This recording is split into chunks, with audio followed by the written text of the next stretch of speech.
Memiliki kehilangan, intinya gini. Kalimat kuncinya gini. Kehilangan hanya akan ada jika kau pernah merasa memilikinya.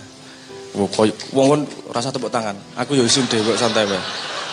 Wong ngomongnya, ini dapat inspirasi dari mana? Sederhana aja nih, bukan inspirasi ruwet-ruwet. Suatu hari saya pernah diberi, ayah saya mendapat hidayah. Dan memberikan saya handphone yang canggih. Hidayah gue nyata kayak handphone. Wah, seneng kura karuanto. Asem tuh. Karena saya dulu sama Cak Nuntir angel urusan handphone HP dan segala macam. Saya coba niki ngono.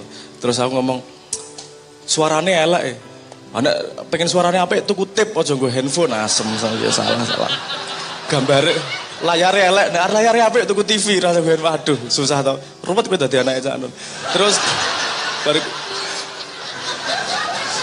jadi oke lah. Jadi makanya kenapa saya sebut hidayah. Suatu hari saya dikasih handphone. Suweneng aku rek.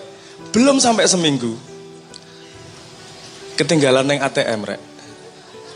Aku ki deg-degan antara sedih karo wedi dikampleng. Jadi rodok aduh asem piye iki yo. Tapi saya ngopo aku sedih, tak analisa. Nah ini sutradaranya bergerak nih. Hatinya merasa sedih, tapi ora trimo sutradarane. Di atas ngopo ya aku sedih yo. Tak urut ke belakang. Aku lahir nggak pakai handphone. Sampai SMA nggak kenal yang namanya handphone. Baru kemarin punya handphone. Belum sampai seminggu saya punya handphone. Kemudian balik ke tidak punya handphone lagi. Kok aku sedih ngopo toh? Nggak daulat banget saya. Ternyata saya kemudian memutuskan, iki sedih bukan urusan handphone hilang kok. Ini sedih yang saya sedihkan adalah kebiasaan baru yang saya ambil. Tadinya nggak punya handphone ora masalah. Baru kuwi duwe handphone, baru kuwi balik ke tidak punya handphone lagi, kok atiku sedih, menderita. Lemah temen rek. Ora pantes sebut anake Cak Nun ngene iki. Wah, sikil. Saya menemukan kesimpulan, oke. Yang membuat kita sedih adalah standar yang kita buat sendiri, kebiasaan yang kita buat sendiri. Biasanya sesuatu yang hilang, misalnya, ya saya kasih contoh yang Anda paling banyak pengalamannya lah. Misalnya, orang ditompo, naik pas nembak pacar, misalnya gitu ya. Anda kan pernah mengalami itu. Putus misalnya gitu, terus hatinya sedih banget. Menurut saya bukan urusan putusnya, karena dari wong mulai duwe pacar kok. Duwe pacar 3 minggu, baru gue diputus karena konangan ratu adus misalnya. Itu bukan masalah kehilangan pacarnya, tapi karena hatinya sudah berpindah kepada merasa punya pacar, terus susah balik lagi pada kebiasaan yang lama. Ketika kita sudah biasaan nggak punya pacarnya sudah berjalan, sedihnya hilang. Jadi sedih bukan urusan memiliki tidak memiliki. Senang itu bukan urusan memiliki tidak memiliki. Itu urusan kita malas menghadapi keadaan yang berbeda. Begitu juga dengan ketergantungan kita kepada sosmed. Biasanya iso WA-an, SMS-an cepat, tiba-tiba nggak bisa, harus balik telegram atau surat, mesti meso-meso. Padahal kita lahir dari kecil, saya ya mengalami, saya bukan generasi yang lahir digital. Saya lahir generasi surat. Saya sering dikirimi surat sama bapak. Walaupun nggak pernah balas. Ya bukan saya nggak mau. Ya saya pengen menguji keteguhan hati seorang bapak. Apakah mau terus mengirim surat pada anaknya. Dulu dikirim surat waktu itu. Dulu nggak ada handphone, nggak masalah toh. Kemudian tiba-tiba saya tergantung pada HP. Ada titit lampu gitu aja, nggak tahan, nggak buka. Iki saya tidak daulat sama diri saya.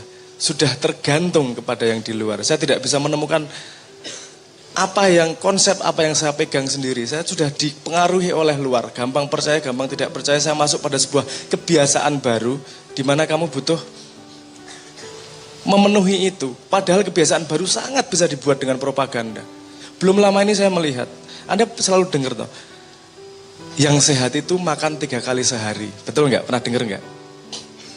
Pernah dengar kan? Itu diteliti sama dia.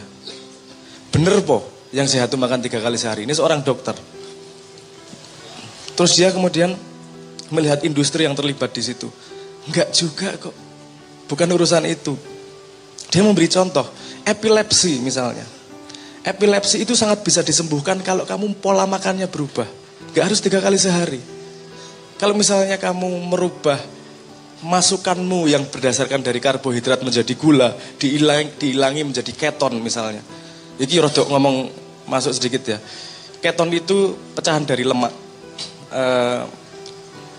Ya ngono lah, gampangnya lah, bangane jero-jero. Potongan dari lemak. Jadi energinya bukan dari gula, bukan dari karbohidrat. Ngambil energi dari lemak.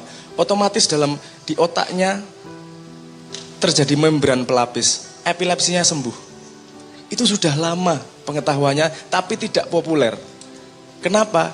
Karena kalau ada instruksi seperti itu, industri makanan tidak akan berkembang, tidak akan laku. Nah makanya yang kamu dengar di mana-mana bukan berarti itu yang paling baik loh sebenarnya. Bisa jadi itu karena ada hubungannya balik lagi ke urusan ekonomi dan penguasaan.